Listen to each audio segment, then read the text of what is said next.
Muito boa noite a todos. Nós estamos começando hoje a aula número 7 e última do nosso curso de interpretação bíblica. Só para a gente não perder o fio da meada, vamos recordar o que é que nós fizemos até aqui. Eu fiz uma primeira aula, uma introdução sobre a importância de se interpretar bem o texto e sobre a necessidade de um método que a gente chama de hermenêutica, ou a ciência de interpretação de um texto. Isso é usado em todas as categorias. Tem uma hermenêutica jurídica, por exemplo, né? A hermenêutica de se interpretar textos da lei. E você tem uma hermenêutica bíblica, que são as regras de interpretação de texto bíblico. E aí, nas aulas seguintes, o que é que nós fizemos? Nós separamos 4 portas pelas quais a gente entra para ter acesso ao texto e compreendê-lo bem, interpretá-lo bem. A porta histórico-contextual, a porta da língua original, a porta do autor e destinatário e a porta do estilo ou do gênero literário. Então tudo isso nós já vimos, são águas passadas, vocês têm aí os vídeos anteriores, é só ir lá, resgatar e assistir de novo se você perdeu algum ou deixou alguma coisa passar. Nessa última aula eu vou falar sobre releitura, que é talvez um dos fatores mais importantes sobre interpretação e que, se a gente entender bem o que se fazia na releitura, a gente entende bem qual é o nosso trabalho como intérprete das Escrituras, tá bem? O que eu quero dizer quando eu falo em releitura? Como a própria expressão está dizendo, né? Quando a gente fala em rever, é ver de novo, não é? Então, quando a gente fala em releitura, é uma nova leitura, só que com uma ótica ou com uma iluminação diferente, um foco diferente.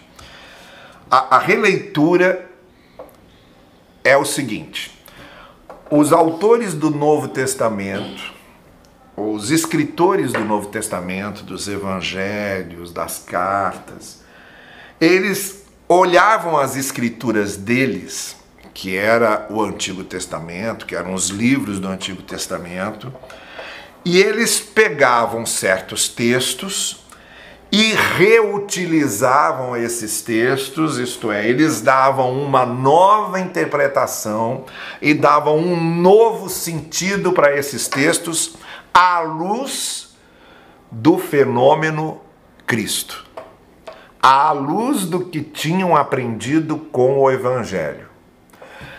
A partir do momento que o Evangelho apareceu, a partir do momento em que Cristo ensinou os seus discípulos, esses discípulos começaram a ler o Antigo Testamento de maneira diferente.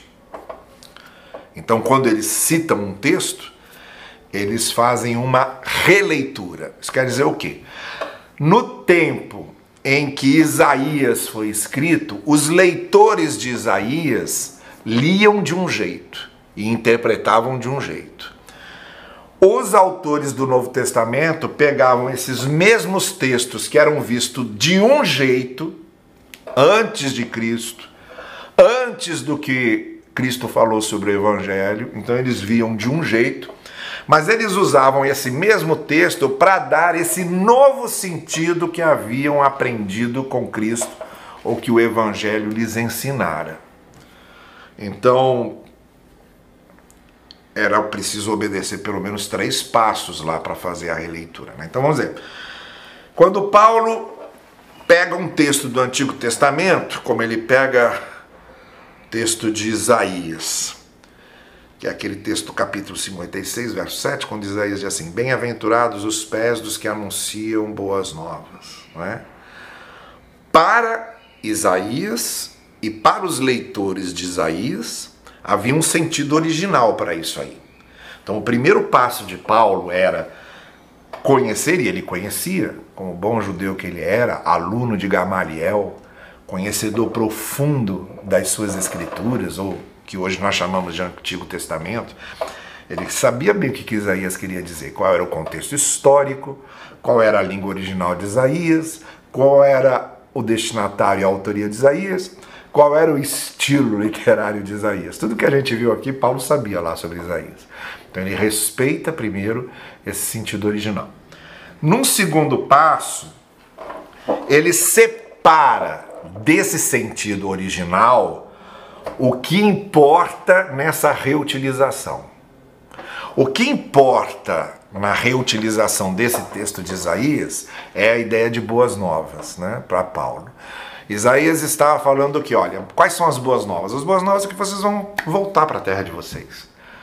Deus está confortando vocês, está alentando o coração de vocês e dando esperança a vocês, que a história de vocês não terminou. Deus vai retomar toda a história, vocês vão voltar, a Babilônia será derrubada, vocês serão reintroduzidos na sua terra, a sua vida como nação separada por Deus vai dar continuidade, as promessas de Deus vão se renovar, essas são as boas novas. Mas para Paulo, esse sentido de boas novas já tinha que ser reavaliado. Tá bem?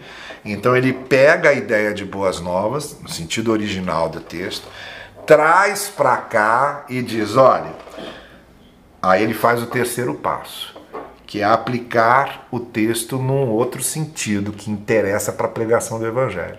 Aí Paulo diz assim, olha, as boas novas continuam as mesmas, só que não se referem ao povo que vai voltar para a terra, se referem aos perdidos que Jesus veio buscar. E quais são as boas novas hoje? As boas novas é o seguinte, você que está perdido, Cristo já veio te buscar, arrependam-se e creiam no Evangelho, né? Como Jesus Cristo mesmo pregava. É isso. Paulo releu o texto. Paulo fez uma releitura do texto. Tirou do texto o que ele tinha de necessário para ser relido, fez a releitura e deu um novo sentido e escreveu na sua carta em Romanos o que hoje a gente cita também, só que Paulo falando dos que pregam o Evangelho. Não é? Não são mais os profetas que pregam a volta para a terra prometida. São os missionários, os pregadores que anunciam para os gentios, para os que não são judeus, que a salvação é para eles, como ele estava querendo fazer, por isso que ele escreveu para Roma, para pedir a ajuda da igreja de Roma, porque ele queria chegar à Espanha para pegar para os gentios. Então, o que aquele texto tinha de judaico apenas não interessava mais para Paulo, porque a aplicação agora dele era para os gentios. Bom, é isso que nós estamos querendo falar sobre a releitura. A gente encontra... O que é o Novo Testamento, então? O Novo Testamento é a releitura do Velho.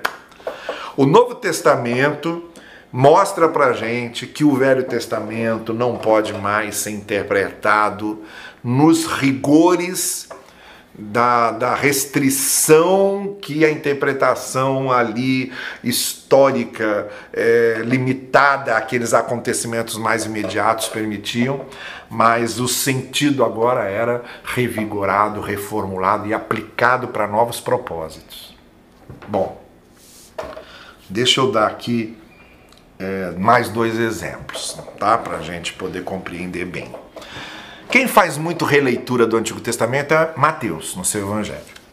Mateus pega todos os textos do Antigo Testamento e usa para aplicar para Jesus Cristo, para mostrar que aquilo que estava prometido no Antigo Testamento se cumpria em Cristo.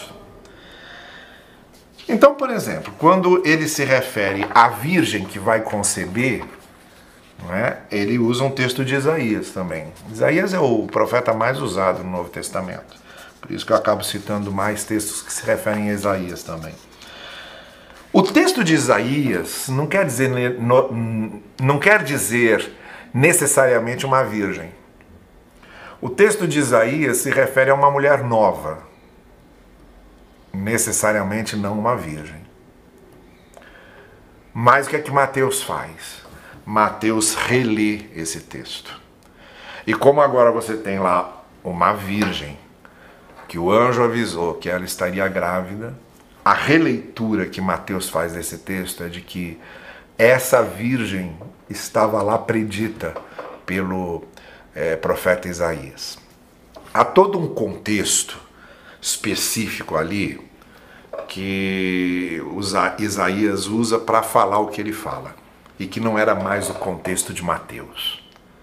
Ele então despreza esse contexto de Isaías, traz o texto, reutiliza o texto, relê o texto e aplica para Cristo. Esta foi a releitura que ele fez, como acontece com todos os outros demais textos do Antigo Testamento. São relidos agora à luz do fenômeno Cristo. Outro exemplo. O fato de Paulo, na carta aos Gálatas, usar Abraão como pai da fé. Ora, Abraão o que era? Abraão é o pai da nação de Israel. Os fariseus não viviam dizendo isso? Nós somos filhos de Abraão. E eram. Todo mundo que era descendente de sangue de Abraão era o Israel. Eram os filhos de Abraão. Paulo relê esse negócio. E ele faz justamente o contrário do que o texto... Ele muda o rumo para onde o texto caminha. O texto que Paulo... A figura de Abraão interpretada por Paulo em Gálatas é o seguinte: filhos de Abraão não são os que vêm do sangue de Abraão, são os que creem como Abraão creu. Porque aí ele pega aquela informação de Gênesis, né, de que Abraão crê e foi justificado. Aí Paulo então pega isso, reinterpreta isso agora nesse contexto em que ele está defendendo a salvação pela graça, a justificação pela fé, que é um tema em Gálatas, também é um tema em Romanos, mas é em Gálatas que ele fala dos filhos de Abraão. E ele dá uma interpretação nova. Ele diz, olha, filhos de Abraão não são só os filhos de sangue. Vocês gentios, olha lá, vocês gentios que não são judeus, também são filhos de Abraão. Por quê? Porque esse Abraão creu e foi justificado, e vocês creem e também são justificados em Cristo, somos todos filhos de Abraão. Olha que reviravolta Paulo faz na interpretação da figura de Abraão. Enquanto ela servia para mostrar que só judeus é que descendiam de Abraão, Paulo diz não. Gentios que creem também descendem de Abraão. Dá um sentido totalmente novo para o texto. Isso é releitura. E os autores do Novo Testamento vivem fazendo isso. Fazem isso, por exemplo, com a própria figura de Cristo. Se a gente pega a interpretação que os autores do Novo Testamento dão a Cristo, normalmente a interpretação que eles dão a Cristo, Cristo que em grego significa Messias, e Messias que em hebraico significa o ungido, né? Essa figura do ungido de Deus, prefigurada pelos reis ungidos por Deus, e que na palavra profética se referia a alguém que vinha enviado pelo próprio Deus, né? Para cumprir essa sua missão messiânica. A interpretação de Cristo como Messias, como eleito, como ungido, como predestinado, a interpretação de Cristo como o ungido, o que eles fazem no Novo Testamento? No Antigo Testamento, essa figura do Messias usava 3 caracterizações: profeta, o sacerdote e o rei. Tá bem? E os autores do Novo Testamento, quando falam de Cristo, eles pegam essas mesmas 3 caracterizações, só que eles reinterpretam. O Messias teria a função profética, não é? Isto é, seria o porta-voz da palavra de Deus. Todos os profetas no Antigo Testamento foram porta-vozes da palavra de Deus. Mas o Messias seria o porta-voz por excelência da palavra de Deus. Aí o que os autores do Novo Testamento fazem? Eles trazem e dizem, em Cristo nós temos sim um profeta, só que de um jeito diferente. Ele não é só o porta-voz da palavra. Ele é a própria palavra encarnada. E aí João começa o seu evangelho dizendo, essa palavra já estava com Deus, e era Deus, e se tornou carne e habitou entre nós. E aí os evangelistas fazem uma coisa que mostram como é que os fariseus ficavam desnorteados, lá os mestres da lei ficavam desnorteados com Jesus, Porque Jesus, diferente dos profetas, né, os profetas diziam, assim diz o Senhor. Mas Jesus, que não era só o porta-voz da palavra, mas era a palavra encarnada, dizia, eu, porém, digo a vocês. Isso deixava os fariseus endoidecidos. E o que os autores do Novo Testamento estavam fazendo? Eles estavam reinterpretando a categoria profética de Jesus. Não era só um porta-voz da palavra, ele era a própria palavra. A segunda categoria era do sacerdote. O sacerdote, o Messias viria também cumprir a missão sacerdotal, isso é, de ser um mediador entre os homens e Deus, de maneira perfeita. E o que fazia o sacerdote? Ele oferecia os sacrifícios. Aí quando os autores do Novo Testamento fazem uma releitura dessa performance sacerdotal, eles mudam também. Eles dão uma nova categoria, um novo sentido a isso. Por quê? Porque Jesus não era só o sacerdote que oferecia o sacrifício. Ele era a própria vítima oferecida. Por isso que João Batista, por exemplo, apresenta Jesus como o Cordeiro de Deus que tira o pecado do mundo. Então Jesus não vinha só oferecer um sacrifício. Ele era mais que isso. Ele era o próprio Cordeiro sacrificado. Ele era o sacerdote entre Deus e os homens oferecendo um sacrifício e ao mesmo tempo ele era o sacrificado, aquele que estava sendo expiado pela culpa dos homens. Essa foi uma outra releitura, né? É um acréscimo, é uma reinterpretação que é feita em cima da categoria messiânica sacerdotal. E aí vem a figura do rei. Aí a figura do rei é aquilo, o Messias vem como um rei. O reinado de Davi foi interpretado como um reinado figura do Messias. Por isso que Jesus foi chamado de filho de Davi, por aqueles que criam que ele era esse continuador do reinado davídico. E o reinado davídico ficou sendo símbolo do reinado messiânico, aquele que vinha implantar o reino de Deus. Só que Jesus veio ser um rei diferente. Aí os autores do Novo Testamento mostram a realeza de Jesus, só que Jesus como rei aqui vindo, não vinha para reinar, ele vinha para servir.